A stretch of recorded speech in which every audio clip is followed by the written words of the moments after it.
Hello there, everybody. This is Tony, also known as TTBurger88, and welcome to my very first video here on YouTube. Well, actually, it's not really my first video. I'm used to make videos on here 2 years ago until I retired and stuff. But I decided to come back because I miss being on YouTube and I love doing videos on YouTube. And I thought I might start things off with a game review of a very obscure game on the PlayStation that I thought I was going to enjoy. But in reality, this game is one of the biggest piles of crap I ever played.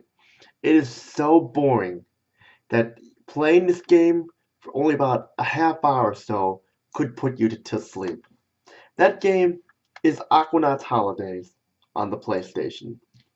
Now, when I first heard of this game, I heard it from my buddy Razorblade1812. He's a good friend of mine on YouTube, and when I told him I asked him about the game, he warned me not to get it because it's boring. But since I was a big fan I'm a big PlayStation collector here, I had to try it out. And I just got this today, and after playing it, a lot of people were right, and I should have listened to them.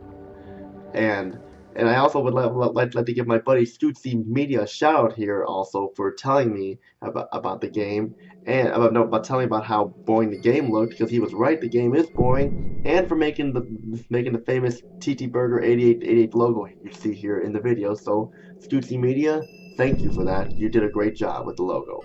But now let's get to the game. What is wrong with Aquanauts Holidays? Well, first off, this game is like I said, the game is so boring. Basically, all you do is just explore underwater, and like you can like call out you can call out the fish and make reefs for fish and stuff. And basically, that is all you do throughout the whole game. I mean, people say that No Man's Sky on the PS4 and PC is boring because all you do is explore planets and stuff, and just like buy ships and meet aliens and stuff. But at least there's gameplay to be found. There's like barely no gameplay in this game. That's how bad it is. You're basically doing the same thing over and over. In fact, you don't even have to beat the game. You're going through the same thing over. You're going through the same levels over and over again. In fact, you're in a submarine stuff, and every little thing you touch, like you can touch the littlest thing, and it stops you, and you can get stuck, and you don't even know what hits you, and that's just it's just so clunky and broken like that. And there's basically no story here, like I said, because all you do is you're in a submarine, you're exploring, making reefs for fish, talking to fish and stuff. That's all you do. Basically no story here at all. And the graphics, while the graphics do look okay for something for a game that takes place underwater and stuff, the graphics get very boring after a while. I mean, it's the same thing over and over. There's no variety. It's the same thing over and over, and it's just boring and lame.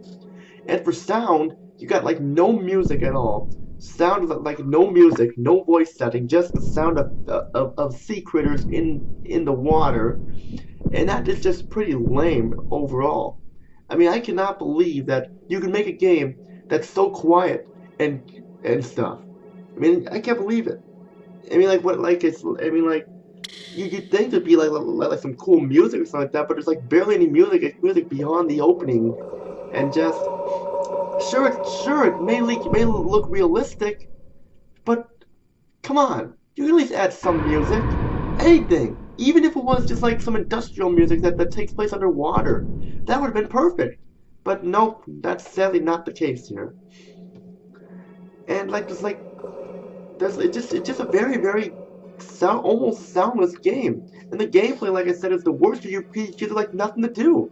All you're doing is swimming around, collecting treasures. I've mentioned collecting treasures and looking for fish and stuff. I mean, sure, it's something that you would do in real life, but if that's all you're doing in the whole game, it gets boring.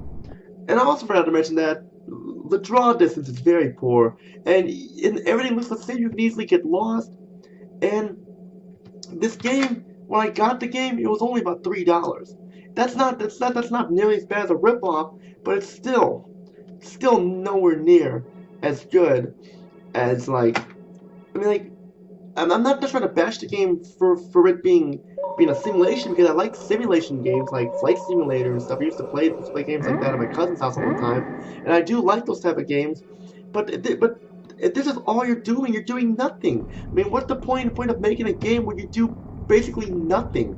It's like it's what Armag21 says. It's an anti-game. There's no game here to be found.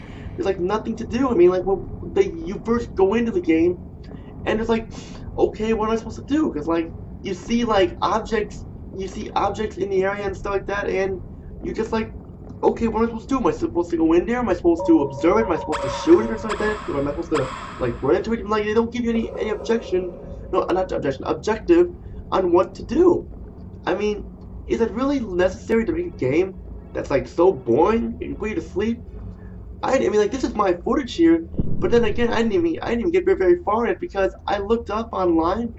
You're doing the same thing throughout the whole game, except for there was a little bonus event at the end, which I do not want to spoil in case people are actually interested in playing a game like this. I mean, sure there are people who like games like this, but this is just boring. It's boring. It's what you call. I mean, there's no other words to say. It's boring. This is just one of. I mean, like, there are games like Spawn the Eternal and Largo Winch Commando SAR that are bad in its own ways, but they weren't. I mean, like, at least you were actually playing games. They had problems, but they were actually games where you were doing stuff. You were fighting enemies. You were going to different places. This gives you nothing to do. It gives you nothing to do overall. And I'm sorry to say this, but this game could have been awesome. I mean, exploring underwater, having things to do and stuff. I mean, like, if you had things to do in the game where we had stuff to do, this would have been awesome. But unfortunately, that's not the case, and it makes the game very dull, very dull. And you're probably wondering, what am I going to give this game? Am I going to give it a 0? No, I'm actually not going to give it a 0. I'm going to give it a 0.5 out of 10. Because the only reason I can say is that the underwater graphics look good at first. And that's the only reason I'm giving a 0.5 out of 10. Everything else about this game is garbage. Stay away from this game. In fact, I recommend PlayStation Station owners, if you guys want to play a good submarine game or stuff like that, go play, like, I mean, even the crappy game called Tiger Shark, which had broken controls and stuff like that, and crappy gameplay, is better than this. Hell, there was a game called Critical Depth. It's made by Sailtrap, the people who made it's a submarine combat game. Play that. That's a lot of fun. But this, stay away from this. Stay away from this game. It's boring.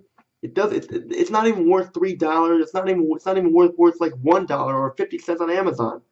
Just go buy any of the games I mentioned, and that's pretty much all I gotta say. This is TTBurger88, also known as Tony. Peace out, and stay tuned for more videos.